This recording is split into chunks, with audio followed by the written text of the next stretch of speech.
Good morning बच्चों। Language में बच्चों लेसन 4 शब्द रचना में संधि। कल हम लोगों ने संधि के बारे में पढ़ा था कि संधि किसे कहते हैं, है ना, मेल जोड़ या संयोग। फिर हम लोगों ने देखा कि संधि विच्छेद, तो जो संधि युक्त शब्दों को जब हम अलग अलग करके बच्चों लिखते हैं, इस प्रक्रिया को क्या कहते हैं, संधि विच्छेद। फिर हम लोगों ने पढ़ा बच्चों कि संधि के कितने भेद होते हैं। तो संधि के 3 भेद होते हैं, स्वर संधि, व्यंजन संधि और विसर्ग संधि। अब हम लोग देखेंगे बच्चों स्वर संधि।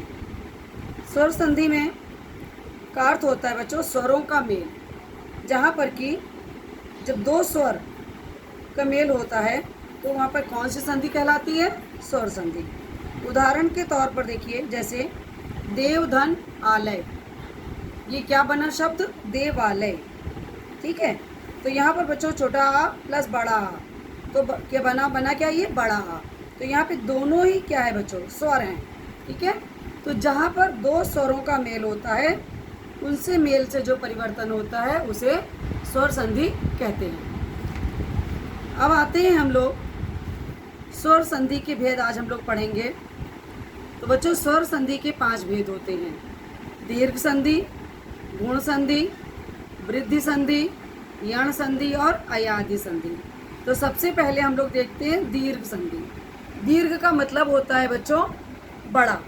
तो जब ह्रस्व या दीर्घ स्वर के बाद ह्रस्व या दीर्घ आए, अर्थात कहने का यह मतलब है बच्चों कि जब यदि पहले ह्रस्व आता है या दीर्घ आता है और उसके बाद में भी ह्रस्व या दीर्घ आता है, ऐसे ही जब दोनों जगह स्वर आते हैं तो दोनों के मेल में क्या होता है बच्चों, दीर्घ स्वर हो जाता है। कहने का मतलब ह्रस्व और दीर्घ के मेल से क्या होता है, दीर्घ स्वर हो जाता है। इसे बच्चों दीर्घ संधि कहते हैं। जैसे देखिए, आपको इसमें हम 1-2 उदाहरण आपको दिखा रहे हैं। जैसे छोटा आ प्लस छोटा आ, तो इन दोनों के मेल से क्या बना, बड़ा आ। उसी तरह इसका शब्द देख लीजिए, जैसे मत प्लस अनुसार, तो ये दोनों मिला के दोनों ही क्या है बच्चों, देखिए यहाँ पर आप देख रहे हो ना, दोनों में ही क्या है, ह्रस्व स्वर है। तो ये दोनों जब मिल के बना गए, यहाँ पे क्या बना, मतानुसार। ये तो आपका संधि विच्छेद था और यहाँ पे संधि शब्द तैयार हुआ, ठीक है। ये तो आपको आ से हो गया। इसी तरह देखिए बड़ा आ प्लस बड़ा आ बना बड़ा आ, तो विद्या प्लस आनंद, क्या शब्द बना, विद्यानंद। इसी तरह से देख लीजिए ई में भी, ई स्वर में देखिए छोटी ई प्लस छोटी ई मिला के क्या हुआ, बड़ी ई। तो अति धन इव, कौन सा शब्द बना, अतीव। अब देख लीजिए इसी तरह से आपको ऊ का बता देते हैं।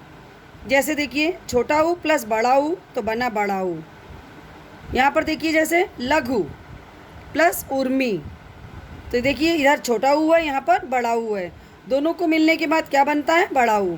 तो यहाँ पे शब्द क्या हुआ बच्चों, लघुर्मी, ठीक है। अब आते हैं हम लोग दीर्घ संधि के बाद गुण संधि पर। बच्चों यहाँ देखिए, जब छोटा आ बड़ा आ का मेल छोटी ई बड़ी ई से होने पर क्या बन जाता है, ए, और छोटा ऊ बड़ा ऊ होने पर क्या हो जाता है, ओ, तथा री से अगर री शब्द से बनते हैं तो क्या बनता है, अर हो जाता है। तो यहाँ पर इसे क्या कहते हैं बच्चों, गुण संधि।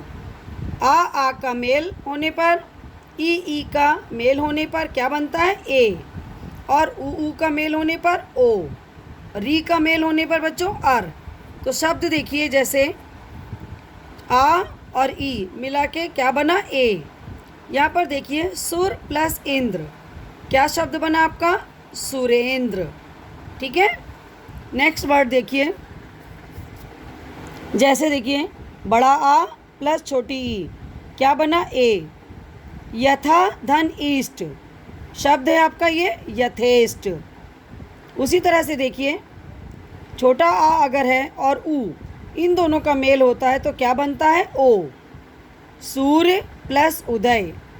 तो जब हम इन दोनों शब्दों को हम मिलाते हैं तो क्या शब्द बनता है बच्चों, सूर्योदय, ठीक है। इसी तरह से देखिए बड़ा आ और री इन दोनों के मेल से क्या शब्द बनता है? अर। इनका शब्द देखिए, महा प्लस ऋषि, क्या बना? महर्षि। ठीक है, ये तो था आपका बच्चों गुण संधि। इनको आपको ये ध्यान रखना पड़ेगा कि आ होने पर और ई होने पर क्या बनता है? ए। ऊ होने पर ओ होता है और री होने पर अर होता है। तो ये नियम आप जब याद करोगे बच्चों, तभी आप इनको अच्छी तरह से समझ पाओगे। नेक्स्ट देखो वृद्धि संधि।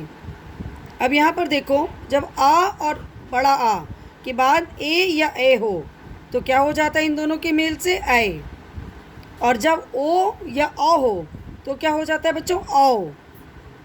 इस मेल को वृद्धि संधि कहते हैं। जैसे बच्चों देखिए, आ प्लस ए क्या हुआ? ऐ। तो अब यहाँ पर देखो एक एक, तो क्या मिल के क्या हो गया? एक एक। यहाँ पर देखो ऐ की मात्रा लगी है ना, एक एक। इसी तरह से देखिए, आ प्लस ओ मिलने से क्या बना? औ। दंत प्लस ओष्ठ क्या हुआ? दंतोष्ठ।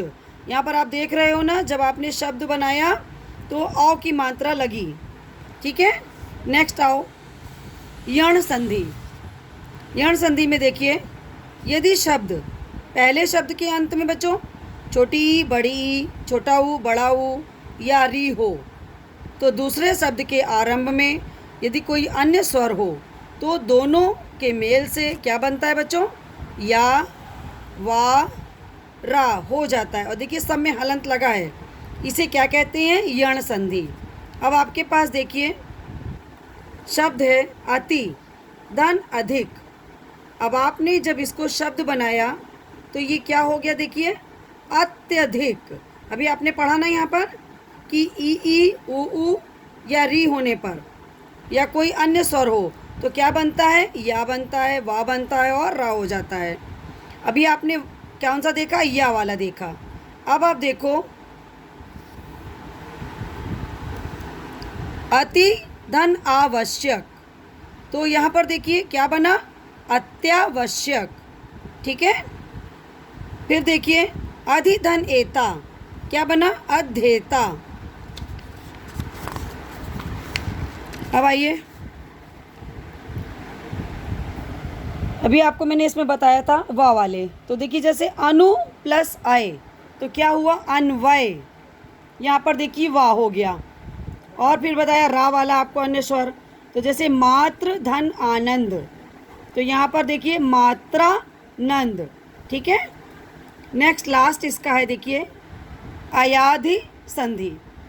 ए या ओ औ के बाद यदि कोई स्वर आता है तो ए का आय हो जाता है और आय का आय हो जाता है और ओ का अव हो जाता है और औ का आव हो जाता है। तो बच्चों अभी आपने देखा यहाँ पर ए का क्या हो जाता है? ओ औ। ठीक, यदि इसके कोई के बाद स्वर आता है तो क्या हो जाएगा? आय, ए का आय बनता है और आय का आय हो जाता है, ओ का अव हो जाता है और औ का आव हो जाता है। अब आपके पास इसके शब्द हैं, देख लीजिए एक दो, जैसे ए प्लस आ तो आय। ठीक है, उसी तरह देखिए ओ धन आ तो अव। अब देखिए औ धन उ आव।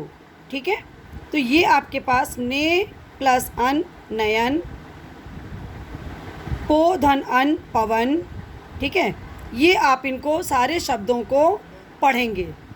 जितने भी इसमें आपको उदाहरण के लिए दिए गए हैं इनको आप अच्छी तरह से पढ़ेंगे, समझेंगे। कहीं कोई प्रॉब्लम होगी तो आप उसको डिस्कस करेंगे। ठीक है, अब आप हम लोग कल पढ़ेंगे व्यंजन संधि। इसको आप अच्छी तरह से आज पढ़ लीजिएगा। कल की क्लास में हम लोग व्यंजन संधि पढ़ेंगे। थैंक यू बच्चों।